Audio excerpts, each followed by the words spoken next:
Welcome to the latest edition of Trail Talks. I'm at Indian Run Falls Park in Dublin, Ohio today with my friend Dan Stanek. Dan is the EVP at WD Partners, and just as importantly, he leads the health and wellness practice. Maybe you could tell those that or don't know as much about WD about what you guys are all about there. Sure, absolutely. WD Partners is a large global architecture and design and execution firm, and we work throughout the U.S. certainly, but also around the world. Have about 500 people and do a lot of work with major retailers, restaurant chains, and health and wellness providers. And you lead the health and wellness practice. I do. Okay, Yeah. That's great. So a lot of things I want to ask you about today. So maybe we could start with some of the fundamentals. Mm-hmm. You know, you guys do a lot of things in the physical space design, but Right. you obviously have a lot of experience in the digital space design. Mm-hmm. I still find it somewhat surprising that people think about those as distinctly different experiences and not integrated experiences. I'm just curious, sort of what's WD's or Dan's point of view on that, and how should brands be thinking about the integration side of it? Well, yeah, I think that one of the things that is transformative when people in healthcare talk about transforming healthcare, one of the things that they do is they say, we need to make it easier for people. Well, you make it easier in a number of different ways, and some of those ways involve being prepared digitally, being prepared with regard to, advance notice of your arrival, checking in so you don't have to do all the paperwork on the stupid, Very annoying. paperwork and all annoying. that stuff, and also being able to get your results and have it documented in digital form. So it's an essential part of making that experience better. But the physical environment is also part of that part. Mm-hmm. And the physical environment needs to anticipate those things that people will do or you think people will do. And so when we're designing or creating a space, we're thinking about, okay, what is that check-in process? Some people will have checked in advance. Some people want to see a human being. Some people might want to be able to check in through a kiosk. Let's give them choices. Let's make it something that's optional. You can pick your experience. Do things the way you want to do it, and that's being responsive to the consumer need. And do you find that some organizations still have siloed teams and staffing for physical and digital? And so do you have to play some crossover role to bring these parties together? It does make it really difficult in many cases. Yes, they are very siloed way too often. And I get it. They're developing their tools and so forth. So there have to be processes where you bring those people together. One of the things we do a lot of, and I'm sure you guys do the same, is journey mapping. Yeah. So we look at the journeys. So we look at these different scenarios of different people, personas, and what they're dealing with, what kinds of situations are they dealing with, and then we track their journey from the moment of need to an ongoing continuous maintenance situation.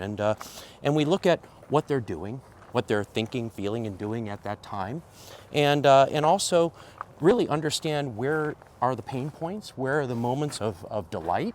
How can we maximize those moments of delight? How can we minimize those pain points? What kind of innovations can we come up with? And that is regardless of how it gets executed, whether it's in digital form, whether it's in physical form. And that's an essential part, I think, to bringing those parties together and having them understand that there's one journey that people are taking. Yeah. Some of the tools that they might use are physical tools, others might be digital tools. And then I'm curious, healthcare, let's call it what it is, sometimes lags behind when it comes to innovation and experience design and things of that nature. So I know you all are really good about taking inspiration from other adjacent industries, retail, other consumer spaces. Like, how do you do that? How do you apply things there and create the bridge to healthcare when it might not be as obvious at first blush? Healthcare has traditionally been led by healthcare practitioners, doctors, and they know their craft really, really well. What they don't know is consumer experience. They don't think about consumer experience. To them, it's, okay, you're coming to me for a specialty, and as long as I do that, fine, you're good. And you should be thankful that you're spending my time with you. Right, right. And so they haven't been the most consumer forefront. Responsive in the world. And so, Fair enough. but this is where we've learned from the restaurant chains that we work with and the experience we create for them, the great retail environments that we create and the great experiences we create for them. And And those are businesses that are responsive to consumers. And they have to be, because there's a lot of competition and you vote with your feet. And this is where healthcare is today, that people are voting with their feet. They're going to go to a better experience and choose that experience. If they're not finding one at their current practitioner, they'll go somewhere else. Yeah. I know you guys are really focused on striking this balance between innovation and scale. Once you have something that you think is a hit, Right. there's limitations to capital and choices you can make and just resources to devote to things. So Exactly. what advice do you give to organizations to sort of find that good balance between the two? Well, certainly we stand for innovation in a very strong way. We feel like this is a business that needs to be transformed and needs to be disruptive in today's environment. But you have to do it in a way that is scalable.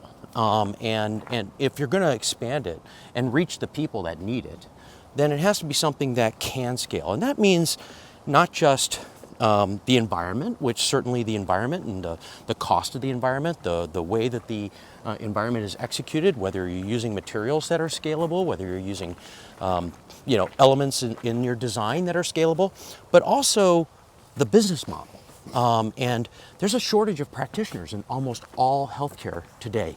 So you have to think about the processes differently. You have to say, how do team members get involved?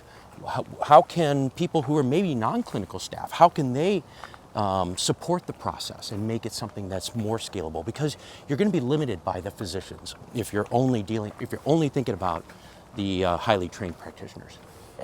So fine balance nonetheless. One of the things that you guys have been really good about studying, something I'm also curious about, is this concept of food as medicine, or food is medicine. Yeah. And you recently published some research on that. What did you find in your analysis or research that was particularly interesting or stood out to you? Because I know this is a relatively hot topic with people in this day and age. Right. It's super interesting that you notice that distinction between food as and food is medicine. And the terminology of food as medicine was really looking at the role that food can play in keeping you healthy. And I think we all recognize that, there are healthy foods and there are unhealthy foods. But recently, there's been a lot of interest in the fact that food is in fact medicine, which means that you can actually use food to treat, to actually reverse some conditions. And we are going through a chronic disease epidemic in our country. We have a huge chronic health crisis, and it is killing millions of people every year. And so you see that some research that if you just take and eat certain foods and don't eat other foods, there are like 10 different items that you can either eat less of or eat more of, and it is responsible for about 1,000 deaths per day in the United States. That is shocking. I saw you list those things in your study. I was like, unbelievable that that's the case. Absolutely. And it's, some of the things are well known. People know that if you eat too much sodium, you're going to have problems. If you eat a lot of processed foods, and this is getting a lot of attention now, a lot of processed foods, especially processed meats, and if you're just not eating those things, that's going to help a lot.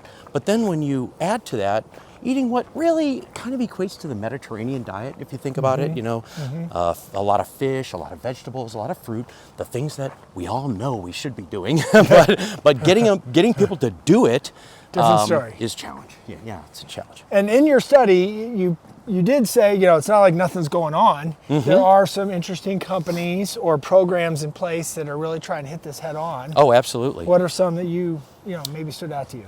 Well, what we think is interesting is that, and we note that there are things that are taking place on the healthcare side, like healthcare practitioners and health systems who say, we need to address this because it's a health issue.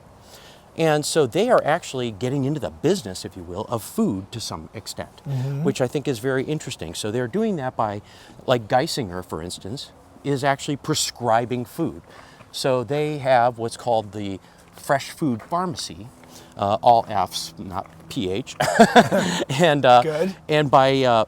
So they're actually prescribing foods. Then they're able to link in with partners to help deliver some of these foods to their patients and consumers in a way that is contingent on what their needs are for the things that were prescribed. So it's leading to some very interesting outcomes, and they're able to really be able to address food for the specific conditions that these people have. And so that's an example. Geisinger is really leading the charge on some of that. Instacart is also partnering with a number of other health systems. Which is interesting. People don't think about Instacart that way necessarily. Yeah. But it makes sense because, they're not specialists in food. They're not specialists in distributing food, and food distribution is very complex. So I think a health system really needs to partner. On the other end of the spectrum, you've got retailers who are in the food business. Yeah. That's what they do, the grocers, where everybody goes to get their food. And they are starting to recognize that they can play a big role in making people healthier. And so there are a number of chains that are doing that. Kroger is going through a major food is medicine initiative that they are promoting. But H-E-B and Hy-Vee's been a leader in this area, and they actually have a subscription program that is pairing you up with dietitians, being able to find out what you should be doing more of, and then having various programs that allow you to take advantage of the things that you should be doing more of. And what about, it's a slightly controversial topic in some ways, but not everyone has the privilege of ready access to fresh food. Maybe we could turn around probably and start to work our way back. You hear about grocery or food deserts. Yeah.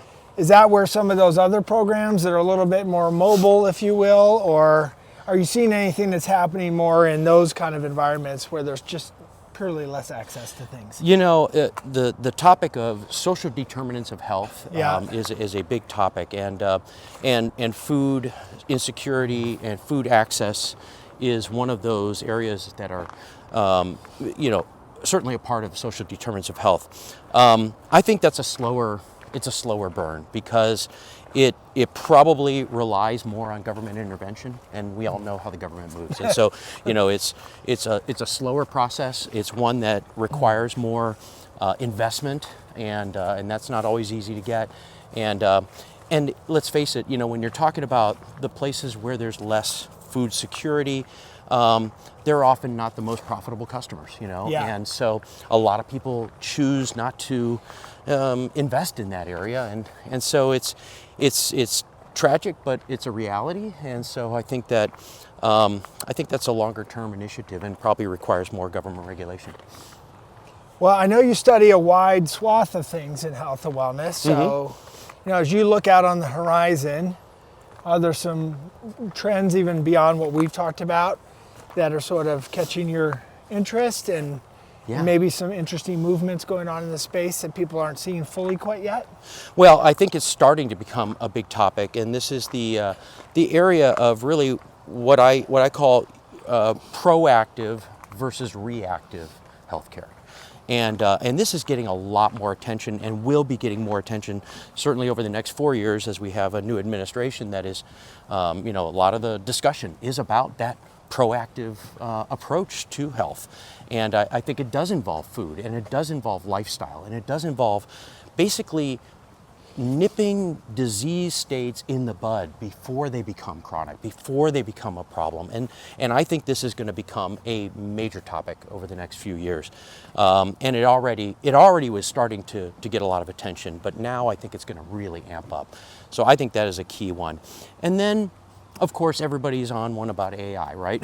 So AI's on everybody's I was wondering if we were going to get there. Yeah, come on, Dan. Everyone's got to talk about AI at some point. Everybody talks about AI, and AI will there's the whole medical and clinical aspect of AI that I am not equipped to talk about because it's way over my head. But then there's also the aspect of how do these more predictive systems, how do they take advantage of this proactive approach? And then the aspect of monitoring, like wearables and other kinds of digital monitoring, which is giving enormous amounts of data. And then the question is, how is that data being leveraged? And I think over the next few years, we're going to see some really fascinating ways of capturing that data and being able to use it in a predictive and diagnostic manner. Well, I find it fascinating, even sort of even prior to the onset of AI being very, very front and center, the fact that you could submit DNA tests or whatever and get custom supplements down to the nth degree. Absolutely. I don't know if that's found its way to the food system quite as much. I know there's some experimentation going on there. Yeah. But for those that are unsure about what to eat or what choices to make, don't know how to read labels, Right. to have that served up more for you based on your makeup or your gut health or That's exactly right. whatever you're getting would be certainly delightful, I think, for a lot of people. It takes some of the guesswork out of the process. Yeah, we wrote a paper about that, which we called Healthables, and we termed it because people think about wearables, right? And they know the watches and the rings and so forth that are wearable, but there's also a category of things that are ingestibles. And these are pills, literally, that will reside in your body, and injectables, things that you would inject into your skin, and they are also providing this continuous monitoring. Is this today, right now? You know, I think it's going to take a while, but to get mass, but I think that the promise is there, and if the results are there, I think that you can expect that in the future. Well, maybe as we sort of bring our conversation home a bit, I always like to ask, we are on a walk and talk, and maybe what's one thing you do for your own personal health and wellness? Well, I wish I were even more healthy than than I am, but I do try. I do a lot of this. I do a lot of walking. That's one thing. I try to walk every single night. I was a runner for a while, but then the knees and ankles started to get a little bit achy, and so. But I also try to watch what I eat, and I have an app that I use to monitor my calorie intake and various foods and the health of those foods. I also have a sleep app because sleep is super important as well, and I use that to monitor my sleep habits and see if there are any patterns there. And then also I take a lot of supplements. I take a ton of supplements. Yeah, I do. I take about 20 different supplements a day. Yeah. So I take supplements, but not at that level. Yeah, it's a little bit of an obsession. And has that just been a result of a lot of experimentation, or is it how science-based are you doing? It's a result of a lot of reading because I read about this all day long, and I'm seeing so many of these things. So I'm saying, that's kind of interesting. That this is really good for brain health, and this is really good for GI, and this is really good for this. And so I'm like, I should try that. Oh, that's interesting. Yeah. Wow. I really appreciate you taking the time to go on a walk with me, and it's fascinating what you guys are doing at WD Partners. I follow you closely, and I know you speak actively on these topics, so I hope that continues and we get more time to talk about the next stuff you're seeing on the horizon. That sounds great. Thanks for joining me today, and to all of you, appreciate your time again today on the latest edition of Trail Talks. We'll see you out on the trail again here sometime soon. Take care, everybody.